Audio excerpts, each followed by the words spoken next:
report is actually highlighting government investment on nutrition. And one of the things that is coming through the report is how much donors are investing compared to national governments. So we have, for example, in countries where 99.9% of investment on nutrition is actually coming from donors, and this is it's actually in South Sudan. But across the 9 countries where we've done this report, the trend is actually the same. We have more donors committing to nutrition than the national governments. We've tracked this budget from 2015 to 2018, and what we've seen is that while, for example, there have been an increase in numbers of investment, but generally speaking, the numbers have been very low. Currently, we're talking about still having 14.8 million children still very stunted, and the budget allocation and commitments are not as much. I think we're talking about the Nutrition for Growth commitment, which stipulates a government's commitment to invest $30 per under 5 children, and all the governments across the Rhine from their own national commitments are not able to meet that commitment, and I think those are worrying figures. All right, so like you mentioned, governments are not allocating enough to nutrition, but my guess is there are other bigger issues maybe governments have to deal with. So why do you think nutrition has to be a priority for them? I think now we have a lot of evidence on why we should invest in nutrition.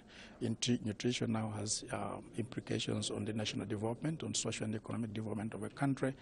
Nutrition has the ability to reduce the GDP of a country by about 10%. And I think all that kind of evidence is actually telling us that governments need now to start looking at nutrition development as a development imperative, like I was saying. So government's actually responding very well. We've seen development of policies. We've seen government now starting to dedicate some resources. But what we're trying to highlight in this is that as much as they are committing some resources, it's not enough. And I think the worrying trend is what I've talked about, the more donor commitment is actually worrying in terms of the sustainability of these results that we have achieved. We have examples of some projects where we've been where after donors have left, we've seen stunting levels starting to go up. And I think we're basing on that, where we're saying we're calling government for sustainability of the results and asking government to say, can you do more and own up to the nutrition agenda than leaving most of that responsibility to the donors. All right, so now you are just saying that the governments are not allocating enough and most investments are coming from donors, but talk to us about private investments. How role do you see the private sector playing in this? So usually a private sector will play by the rules that government has set.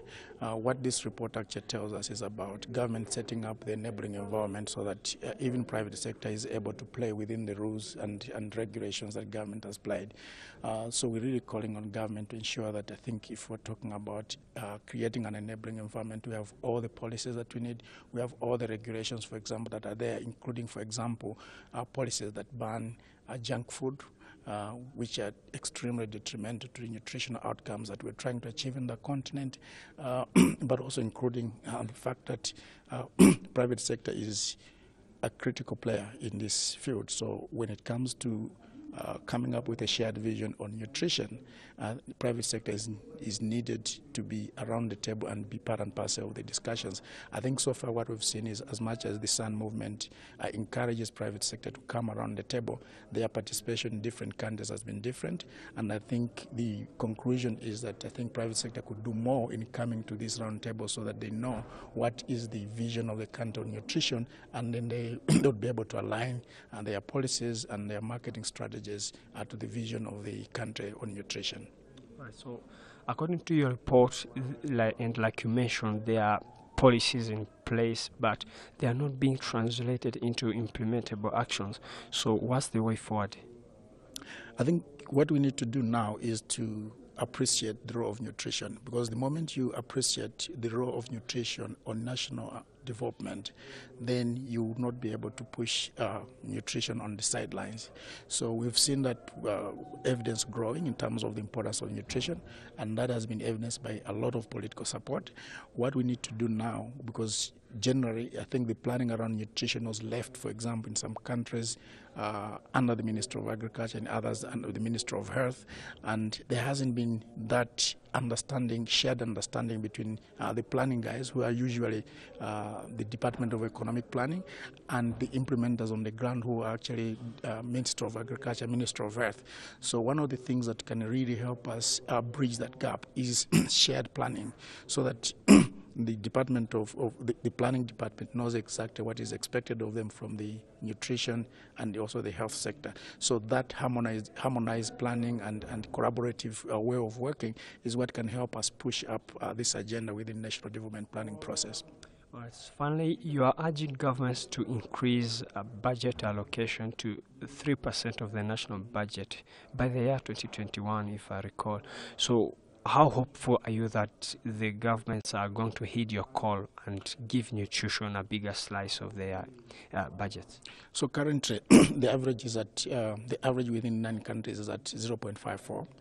In some countries, actually, those figures are a bit higher. We're talking of Rwanda, where we're talking of 1.12% of the national budget. You're talking of Malawi, where we're at 1.15% of the national budget. So if this is the current where we are, assuming that we can increase to 3% in 3 years, doesn't look as so much of a hassle for government planning processes. I think what we're trying to do is to recognize that there are indeed competing priorities, but at the same time asking government to be flexible in terms of the way they want to increase this. We understand, for example, an ask of 2% would be huge if that expectation was that we meet that immediately, like this financial year. So we think this is an approach that can also help government come up with means of how they can mobilize resources. And when you read through the report, we're even suggesting, for example, even introducing some taxation on some products which could, whose resources, for example, could go into improving nutrition. So we've tried to suggest different mechanisms that government could actually come up with, so that those mechanisms can help uplift the nutrition budget in different countries.